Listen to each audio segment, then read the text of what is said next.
Hi guys, welcome back to My Steps to Sobriety, the show on YouTube and as a podcast with me, your host, Stefan Neff.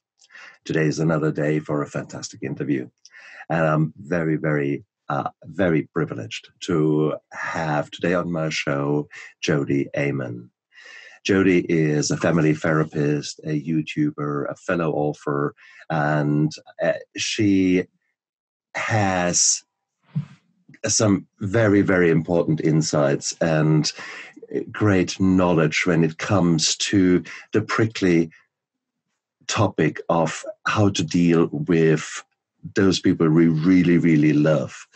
If you think about it, you had this little munchkin there that came out of mummy, and then you were washing it the first time, then you gave the cuddles, and then you had to vomit on the shoulder, and it was also cute, and then they grow up, and then, oh, it's also cute, and then they're even cuter, and then the smile gets cute, and then suddenly, around about midnight, on the day of their birthday, and they turn from 12 to 13, something happens. And you suddenly got this new beast of a teenager. And I've got Jodi with me. And please help me, because I've got two teenagers, and all my friends have got teenagers. So we're all just going, and you have got some tips and tricks how to deal with these wonderful beings, because that's what they are. They're magnificent little things that just explode out of their shell and try to find themselves, and we need to give them the guidance, and it can be sometimes so challenging. So Jodi, thank you so much for coming onto my show. I'm so happy to be here, and you're giving me chills because I know it. I'm in the trenches with you. I've one teenager left, and my boys are in their 20s. Has the frontal lobe returned in some of them? Yes, it's so weird how different that is when they turn. A couple years after they turn 20, all of a sudden they get grateful and they work hard. It is a strange thing when that frontal lobe comes online. It's so noticeable, isn't it? It's strange, and it is something that generations and generations and generations before us have experienced. And of course, we all parents, wherever we are in the world or wherever we are in time, we always try to do the best with what we thought was true and what we thought was the best for our kids. And inevitably, the crazy thing is that they do exactly the opposite, and because they have to prove themselves, they have to somehow, there is this evil. Oh, I need to show him, and it is, or show her. It doesn't matter which gender I use. Please, guys out there, don't get hung up on that. So, I mean, we all are there, and I was privileged to listen to your TEDx talk in 2018, and that was a beautiful talk. And before we go into what you shared there and what else you can share with us, how were you as a teenager? How was your teenage life? Were you the model girl? Well, I didn't break any rules really, but I was, it was really lonely. I felt so misunderstood. I was very anxious myself and really depressed actually. And it was a really, really sad time. I felt left out. I felt like, the other kids in my school were actually, even before high school, before I was in high school, I was pretty badly bullied. I think that's kind of how it all starts, isn't it? And so it was a really sad time for me, but I did a lot of volunteering. And I think that it came out of that hurt place to do something for somebody else or to kind of create or make my life somehow. And so that's how I did it. I worked from when I was 14 and I volunteered, and in connecting with people and helping other people during their sadness, I felt transformed by it. And I think that's why I went to therapy, actually, right? It comes from our own crisis. And then you kind of want to give back once you figure it out yourself. Which is beautiful, isn't it? I mean, that is such a powerful, powerful position. And virtually every guest that I've got on this show is sharing the same trait, to have been in very hard times and has come out the other end a stronger person. But that typically is a long and arduous journey. And it is, when you're in the middle of that journey, when you're in the middle of the hard times, it's sometimes so hard to actually deal with it and see. Right, see a light at the end. It's hard to see, isn't it? When you were bullied, where did you grow up? In which part? Was that in the States, or was that? Yes, I'm in the States. I'm in Rochester, New York. So it's upstate New York in the western side. Yeah, in the suburb, and just went to school like normal American school, if you could call anything normal these days. But yeah, so it just was, I probably was like, the boy liked me and then was overcompensating, so being really mean, like those kind of things. I was about to say, what made you the victim? What, with hindsight? I mean, I guess so. And then I had this best friend who was kind of tough, and she was out sick for several weeks or something. And so these boys didn't know what, I think it's like you feel really out of control. I mean, you start to like girls. I'm not saying that they liked me. I'm just saying that I could see this pattern. I've seen it with my clients for the last 20 years. How this happens is that when boys start to like girls, but and vice versa, but they feel there's a lot of bullying that happens during that time. Because they don't want anyone to know. And so they could get quite mean. I guess girls could be the same way. It could be all genders. And that was just my experience when I was young. But really 5th grade, 6th grade, 7th grade, they were pretty mean to me. And that's the bizarre thing. I still can't figure that out, because virtually every guest shares the same story, bullying at school. And you think, what is going on in our schools? Now, was I bullied? Yes, I was. When I was really 3rd, 4th grade. I was constantly beaten up, and that was bizarre. And I was so young. I don't think that I was an idiot at that stage. I was far too young to be an idiot. So I think this was just something mean happening. But that was, I guess, one sick individual. You are talking actually about later stages of your teenage years, and when there is actually far more a consciousness within the person, and that same time frame applies to many of my guests. So therefore, there is something seriously wrong there. I think when we feel out of control, and this is why, I wrote a book for teenagers, because teenagers are feeling increasingly out of control. And there's some reasons why. That's, I went over them in my TEDxWilmington talk, and we'll probably talk about them today. Yes, please. But there's let's talk about that exactly right now. I mean, why do you think that this is happening? Why do you think it is happening now more? But equally, if I look at the experiences of all my guests, then it must have been there. It must be sort of a trait, particularly in the American states, maybe more so than overseas. Perhaps, because it's really a product of Western culture, right? Because we really have these high standards that we have to measure up to, and we're always finding ourselves inadequate, and that makes us feel out of control. It increases our anxiety, and then we try to get control. So we either control ourselves, or we try to control somebody else, and that's why bullying happens a lot. I mean, it happens other places as well, but this concept of when we're doing this comparison all the time and thinking that we have to be a perfect look and cool enough and smart enough and rich enough and fit in and all this, there's all of these standards and expectations that we put ourselves under, and they're unrealistic. So we're always inadequate, but it's increasing. And what makes it increase right now is our commercialism, because we're constantly getting the message that, you deserve stuff just for being you. And so that sets a pressure on us that we're supposed to be worthy of this stuff. I don't know. And so we really, we have a deficit culture from that we're always without, or we're always not good enough, or we always don't have what we need to have, or we don't get stuff done. And that is really a focus, and it's ingrained in our culture. And yes, it was like that when I was young, but it's definitely a lot worse.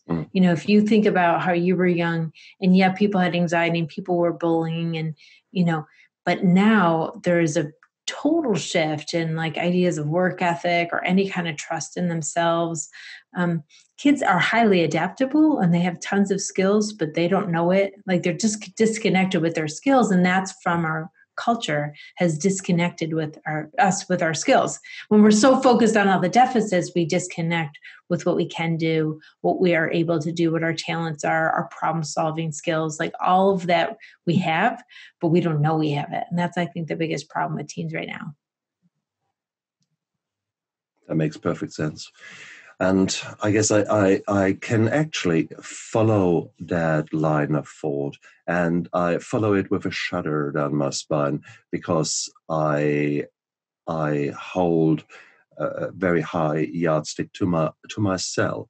I like to be the best person that I can be, and I can be an intense guy. So therefore, if now my kids are trying to compare and trying to do everything right, I can see that this is a tall order, and that maybe there's too much pushing going on. Having said that, I think the pushing is all around them. The sense of them feeling powerless and feeling hopeless, because there's so much pressure all around them, isn't it? Yeah, exactly. And I think the shift is like for us, when we feel inadequate, we work really hard to try to be worthy. And I think there's still some kids who are like that. They work extra hard to be perfectionists and do that. But also we're seeing a trend with young people who just give up trying, right? And that's what we didn't do as much. I mean, That's right. Like the percentage is shifting a little bit, and there's more people just giving up. The pressures are too big, and it's not like I'll show you. It's like, why bother? Is the newest thing, and that's increasing people's anxiety, because then they're completely powerless and helpless. Very true. Very true. Yeah, and it's a mindset thing. They're not really powerless. It's they think that they are. What do you do when you have got? What about? May I ask a personal question? What about your teenagers? How did they manifest? Here you're treating the families for 20 years, and probably now a bit. 20, you must be coming up a quarter of a century of experience and of work with clients, and that's a lot of clients. But then when it comes to you at home and to your own teenagers, they will do. They show the same traits. And are there moments that your teenagers looked at you and said, "Don't psychologize me"? When they recognize. Oh yes, they say that. Stop therapizing me. Yeah, that's right. Exactly right. Yeah, and it's just like, and then they're like, you don't know how to make me feel better. Like when kids are upset, they'll say anything, right? So I mean, it's like, it's surprising how you make me feel worse. Like it's just kids and parents kind of thing, but. Yeah.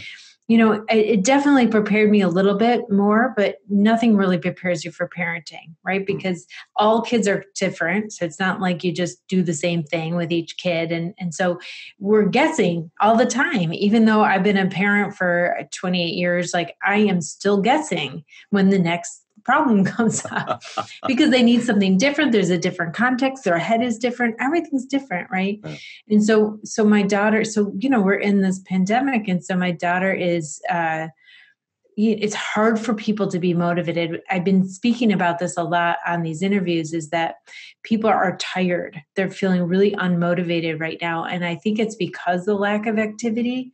So like, you're a doctor, so you tell me, but like it seems like there's a bit of lack of dopamine triggering off, and it makes them not care about triggering their dopamine off, and it's hard for them to kind of motivate and move. There's a heaviness of this isolation. that they're experiencing. This is what I notice.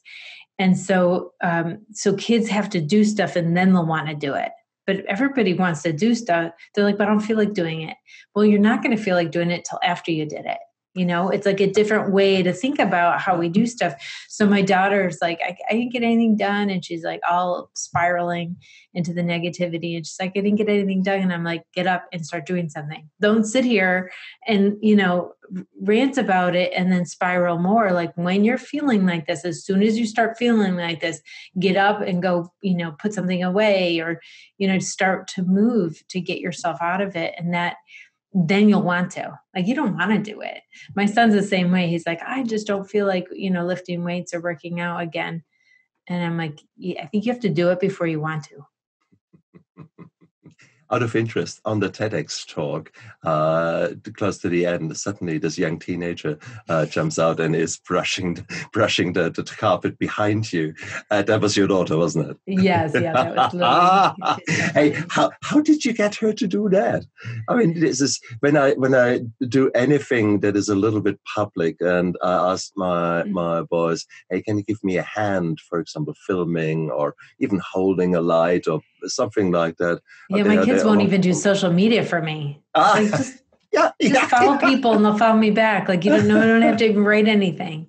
Yeah, I know. So same thing. Oh, I'm so pleased. I'm so pleased that you always think, for crying out loud here. I always think I'm a failure as a parent because they don't want to help your stuff. You know, and because I write about anxiety. So actually my daughter was in the book trailer for the video for the book. Yeah. And it's about teenagers. So, you know, she's really sensitive if she's an actress. So wouldn't you think that she'd want to be in my videos, right? Yeah. But, you know, they just don't want to even get hooked. There's so much stigma. They don't even want to get hooked with the word anxiety. I'm like, all kids have it. And in my book trailer video, I had a bunch of teenagers talk about what pressures teens are under today. And not necessarily their own experience, because I didn't want them to have to disclose if they didn't want to. I wanted them to send me videos. So, but still, I think there's something different when it's your mom. But yeah, it's an interesting thing. So the way I got her to do that, though, she was a little bit young. So she was 14. So she's just, you know, if it was this year, I don't know if she would do it. But it's also kind of exciting when you're 14 to be on a TEDxWilmington stage. You know, it's a really powerful TEDx venue. And so she, on her resume, said she's a TEDx speaker because if she's on stage, she had a sign that she was a speaker. And so as an actress, it's kind of looks good. So, oh, wow. Cool. I think that helped, that there was something. And I you know, in the video though, I don't think I warned the camera people. So they weren't in the expanded. I thought they have all the videos and they do it later, but you could see that all of a sudden they realized that something's going on and went to the widescreen. And so she was a little bit missed, unfortunately. I know. Having said that, it was just such a quirky a little thing to do. Well done. Talk about hooking the audience. Come on, there was the laughter going through. That was perfect. What you did there. She just was like,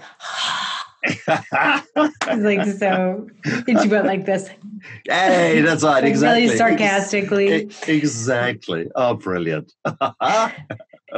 Oh dear, Jodi, dear Jodi Aman, where is your origin from? May I ask, please? Yes. So, well, my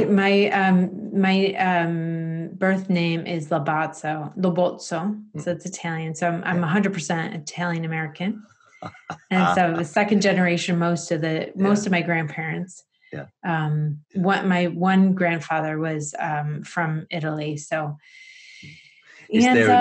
Is there an Italian additional pressure there from the grandparents, etc., as far as your teens are concerned? No, not really. No. They're pretty assimilated into the American culture, and so I don't think it increased any of the negative judgments that we have or the standards that we have. Maybe earlier, not now. Maybe like when we were little, or you know, or when my parents were little, definitely they were a really big part of the Italian American culture. And so that did really form how they grew up. But yeah, I mean, I don't speak Italian or anything, unfortunately. So that's too bad. But I did take a DNA test, and I was like, oh, maybe I'll have something interesting. I was like 99.9%. So, from Italy, and the other 0.1 or whatever it is was Mediterranean. Anyway, well, there you go. Yeah. It was the same thing. No. I guess the reason I was asking is that it is one thing to be a teenager in America. It's another completely different ballpark, at least for the teenagers, if they are the descendants of sort of first wave of immigrants, or if they literally have just arrived as foreigners, either as refugees or as commercial refugees, let's call it like that. People who really try to come to the United States or to any other part in the world because they either have to or they want to make a better life. And right, then you they're have a bridge between two cultures often. Indeed. If they come young enough, then they're assimilating in, and their parents have, are stronger ties to their, first country. Exactly. And so that does create a lot of very unique issues. And so, yeah, I've had a lot of clients over the years in that kind of situation. And indeed, it's, right. It depends on what that culture is and some of the beliefs and values of that culture. But so that guides those kind of conversations. But so really true. Interesting, isn't it? And it is therefore, and there are 9 billion people here with 9 billion sets of experiences. So not two are the same. And whilst there might be common themes running through, it is so hard. So you really need to individualize each and every experience. And yeah, so sometimes it's hard for me about that because, sometimes I think it's helpful because the biggest problem I see with our emotional wellness is that we feel different, like we feel separate from other people. And that worries us that we won't belong then because we're different. And that is not good for our psyches because, when we evolved in we're social beings as humans, and not fitting in meant you die. And so our brain is still in our brain and our DNA. That's the belief. And so we're so afraid. That's why our biggest fear is abandonment or rejection, is because that means death, to our cells. That's what the experience in this world now. It doesn't mean death if some kids at school leave you out, but the anxiety about it, or the psychic pain or the hurt from it is real.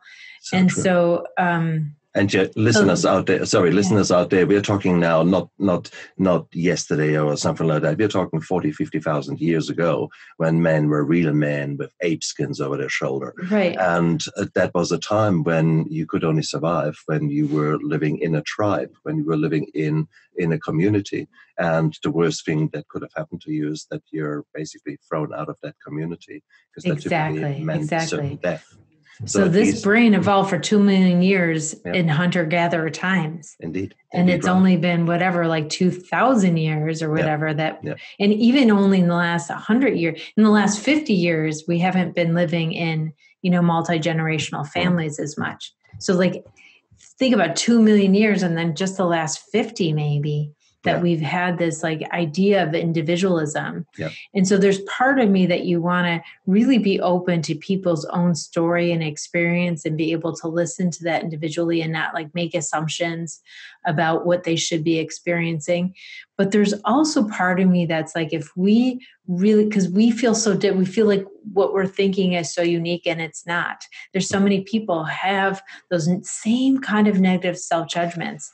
And so if we knew that other people felt like we would, actually, it would make us feel better. And so part of me wants to really celebrate the individual, and part of me wants to really point out how we have so many things in common, because I think that will make us feel better. Oh, absolutely. Absolutely. And that's a theme that is coming for all of my interviews, because there is this strange shame and guilt and embarrassment and all these negative thoughts. And they are all so individual, at least they feel like that. And it's no way that anyone else could feel as bad as you do. And because in reality, it's invisible. Yeah, that's right. True. In reality, so many people feel the same way. Exactly. And that applies to people that you look up to, guys out there, your peers. If you look around and say, wow, I really would love to be like him. If you actually take him aside for a coffee, and if he honestly opens up, you would be amazed about the lack of self-confidence. You might look at him and say, wow, the perfect figure. Or to her, wow, she looks stunning. And she will look in the mirror in the morning and wants to hide and crawl into bed because she hates herself. And you think, what the hell? But it is I know, it's weird. And that's why I'm saying it's like from our culture. We also think our emotional wellness is our fault or our problem or our weakness. It is we're encultured to have these problems. Not that we can't do anything about them, we can. So if we understood them, that's why I wrote this book, so people could really understand what is happening, and then they could do something about it. But it takes the blame out of you, because we blame ourselves so much. And then we get so caught in the blaming ourselves, then we just have no energy to heal ourselves. So if I take that blame off then and show you the way to go, man, it's life-changing. And so I'm so excited for this book to come out and give these messages, to young people. I want to save them. I want to save them from having addictions. I want to save them from having unhealthy relationships, right?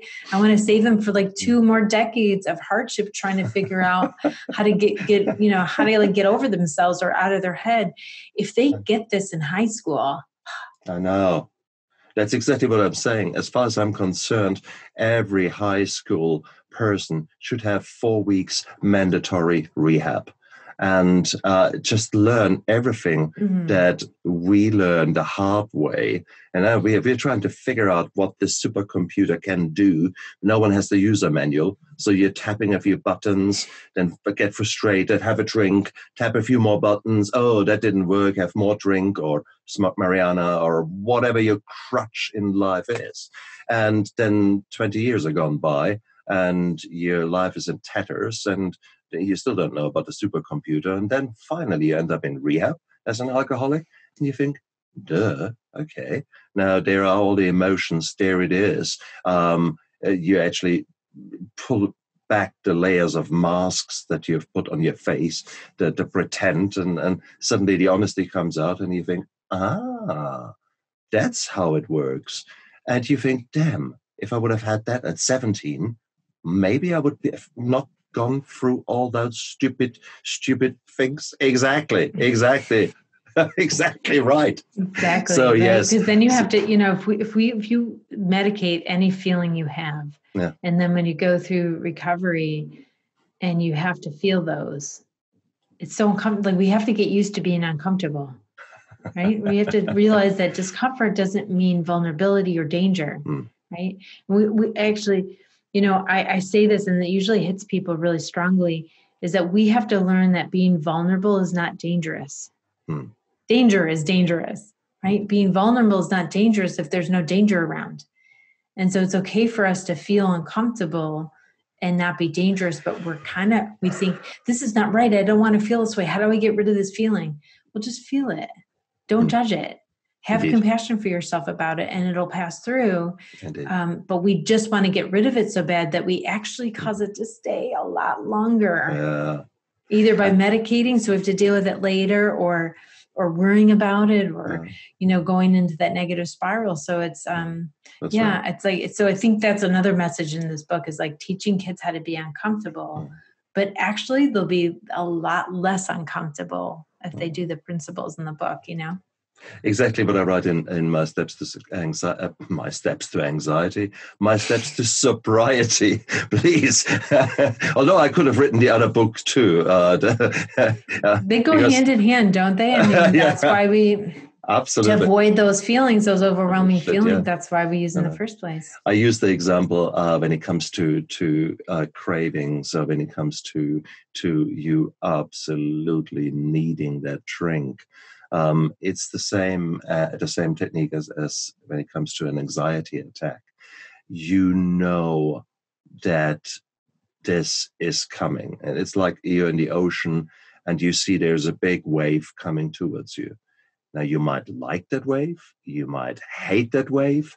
It doesn't matter. This wave doesn't care. It just keeps coming. So you might as well do something about it. And you can't fight water. You can't fight the wave of an emotion washing over you. But what you can do is you can ride it. So you just go flat and you just ride with the water. And that's the only way that you can survive in the ocean. And that's the way you can survive when it comes to either anxiety or craving. Because you know Exactly. that feeling will be gone within a few seconds, a few minutes at most. And if you accept it for what it is, there is this wave of something washing over you. Don't fight it, because you just say, "Oh, hello. I haven't seen you for a while. Anxiety, cool. And cool. How do you feel? Okay, that's how the tingling, oh my God, the fear. Yeah, okay, I got it. Okay, that's cool. Thank you very much. And now, just wait a bit. Oh, there it is. Gone.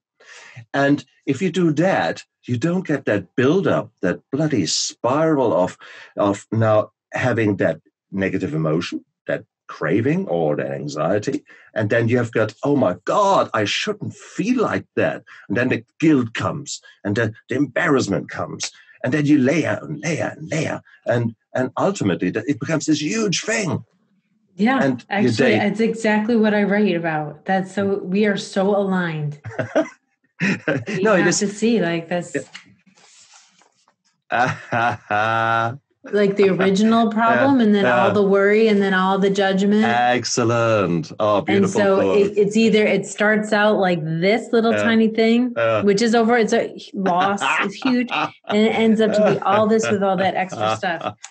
So yeah, isn't true. it funny? We're so aligned. That really hits people, like, to see that visual. Yeah, because you're like, that's true. You know, that judgment hooks us on it. Oh, isn't it? But it's hard to do, and and what you need to do is you need to actually step out. And sometimes socially that can be quite weird.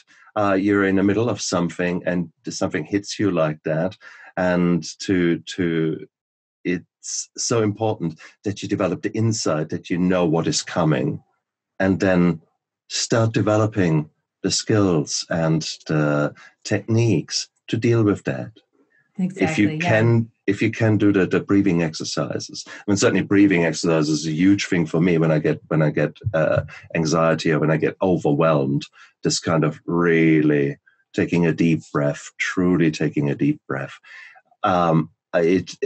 Nowadays I have mastered it. So one deep breath works with practice. Yeah, exactly. It can if you do breathing, after you do breathing for a while, and you start to breathe, your nervous system knows exactly what you're trying to do, and like kind of aligns itself faster. Isn't it? So because I've been breathing for 20 years, doing deep breathing practices, that yes, I could do one breath, and my body's like, oh, this is what we're supposed to do now. Do. And it kind of really eases my whole nervous system. But yeah, I teach like a 3-step process. Like when you're in difficulty, when you're struggling or overwhelmed, first you have to have that compassion, right? Because the opposite is negative self-judgment. And we know that hooks you. And if you have compassion right away, that validation it helps you be able to do taking the step back. Taking the step back, it's hard to do that at first, because we need that validation first, but we could give it to ourselves with compassion. That just means anything that you feel, anything at all, you just say, I get it. I understand why I feel that way. Really, this helps. That's acknowledgement.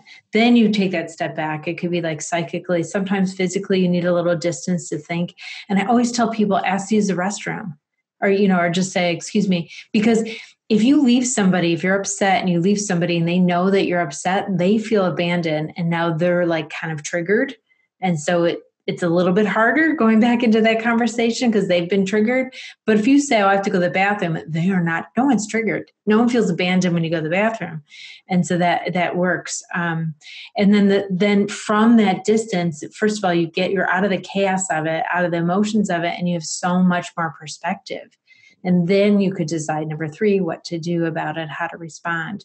And so I really go on much more details in the book, but I think it's a really helpful process that I've kind of honed for 20 years, like talking to people about problems, relationships, everything. Like it works.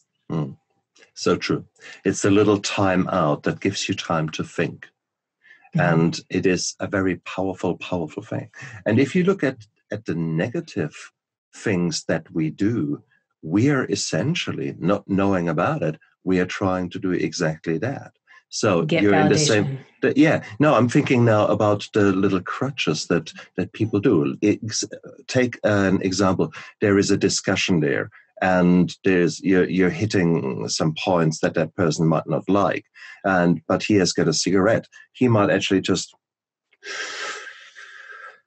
take a nice long deep breath of the cigarette whilst he's thinking. His brain is going.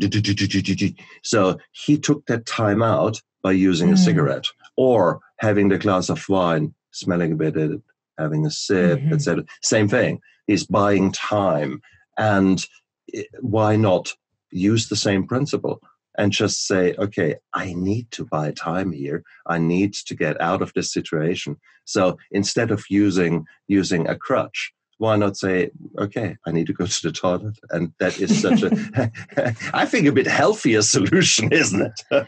It's great. I mean, you have time to yourself for a moment, that's and right. that nobody is triggered or upset by, that it's just like, that's just a regular thing that Indeed. People do that. And I work with couples all the time, and that's what I say to them too, because once you have that baggage, that you have these triggers that you trigger each other all the time, then it's hard to get better, right? It's hard to stop that. So you really want to see if you could process that before you come to them or before they get triggered.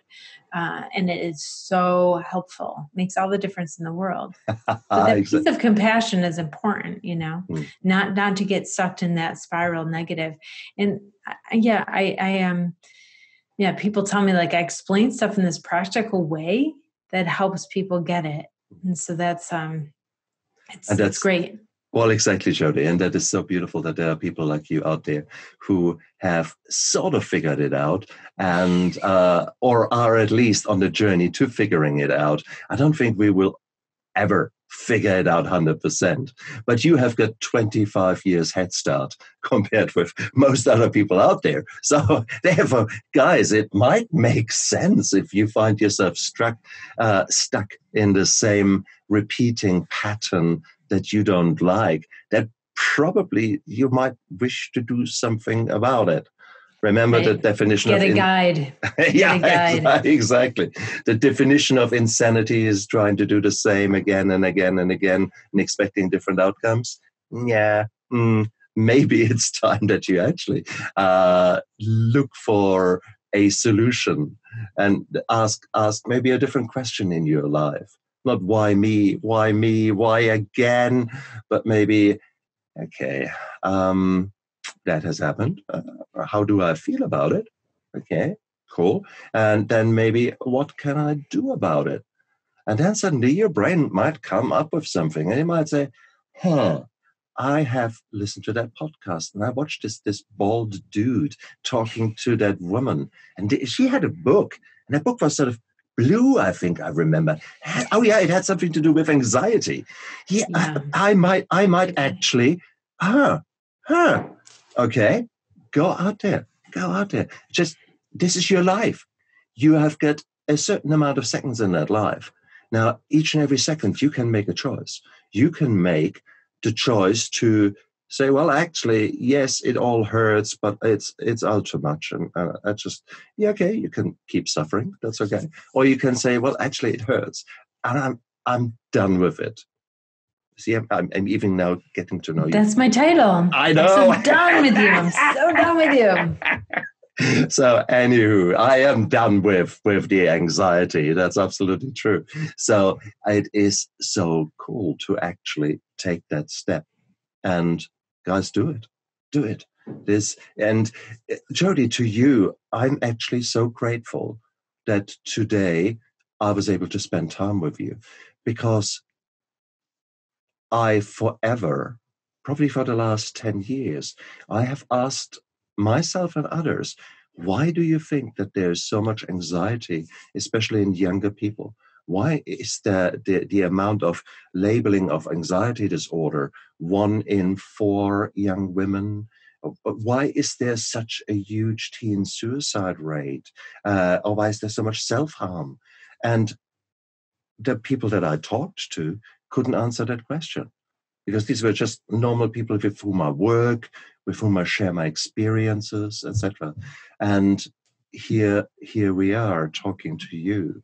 You actually suddenly made a click in my head that there's so much pressure on kids, and that pressure has changed and has become maybe this overwhelming set of waves where they just give up.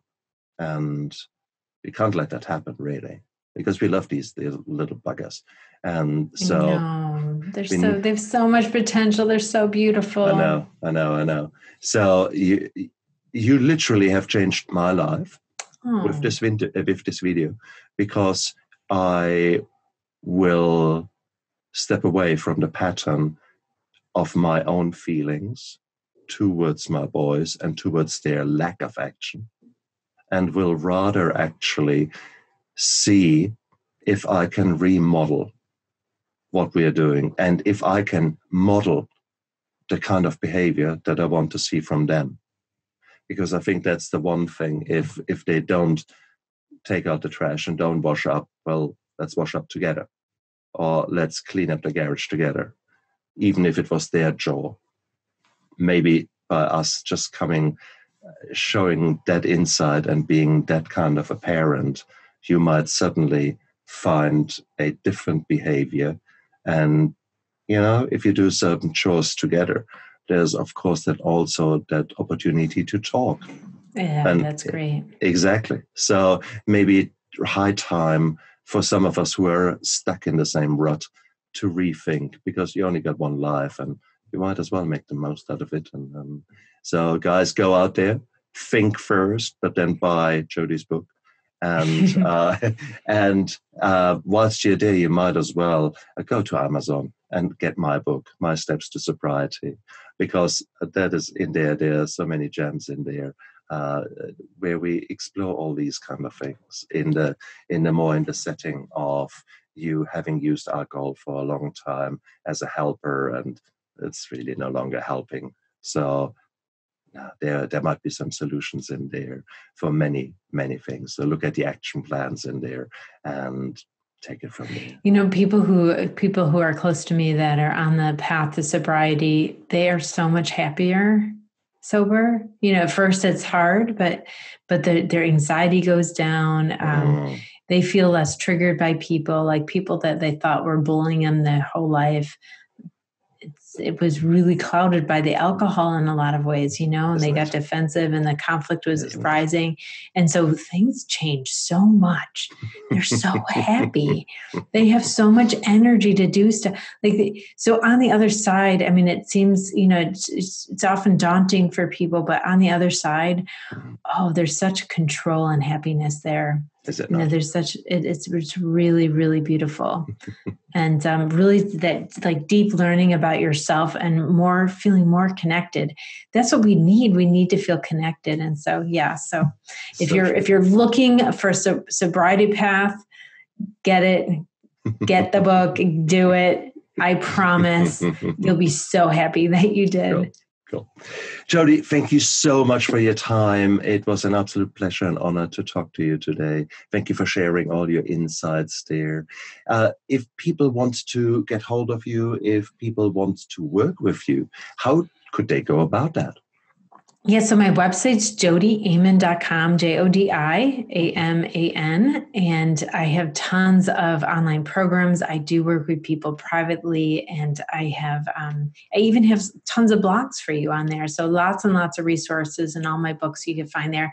And I do a live coaching on Facebook every Monday at 11 a.m. Eastern. That's New York time.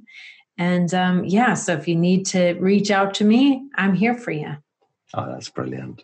And guys, look down there in the description of the YouTube video and of the podcast session, because the link is in there. So make it easy. Just click on the link down there. And whilst you're clicking around, you might as well subscribe to that channel here, and so that you don't miss a new episode of my podcast or YouTube video. Jodi, thank you so much for being my guest. An absolute honor. You guys out there, look after yourselves. Bye. Bye.